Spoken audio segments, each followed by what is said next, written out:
Takže čaute, to je Miko a sorry, že som tak potichla, že mám opravdu veľké. Tu to vidíte, počkaj.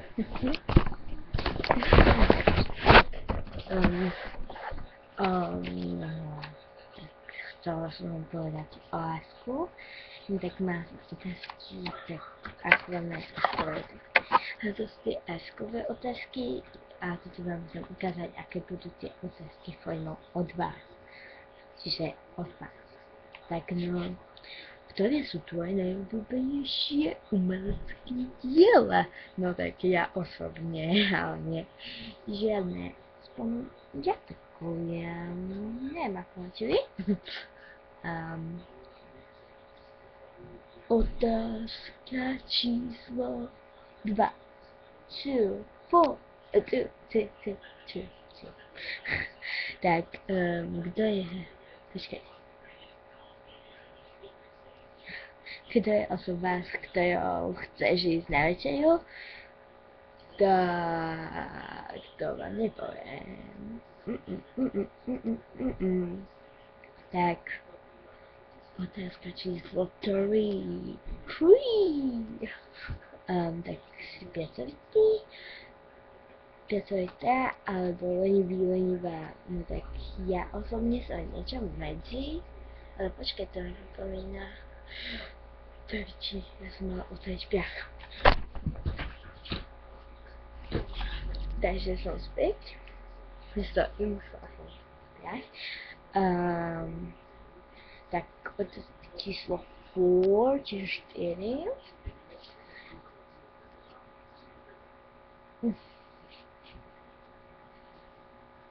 Keď bude koniec sveta, no tak ja neviem už. Otázka číslo 5, čiže 5. No tak, čo je tvoja no. Tak otázka číslo 5, čo je tvoja hlavná zásada? Takže ak sa vám priznať, neviem, čo je to zásada. Hell yeah! Otázka číslo 6.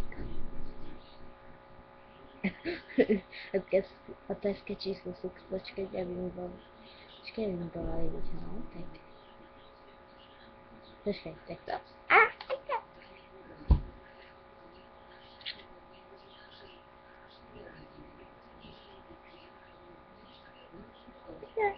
Ale no, tak, otázka číslo 6.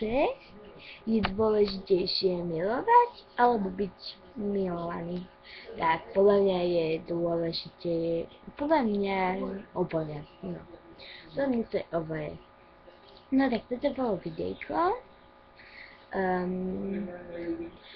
Toto bolo také videjko, aby som vám ukázala vlastne, ako bude vyzerať ten Ask, čo mi vypošlete.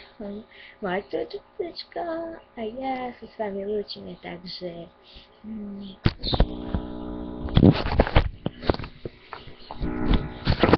Piek. Ale na to som chcela, že môj Ask máte v popise ešte, takže tam dole.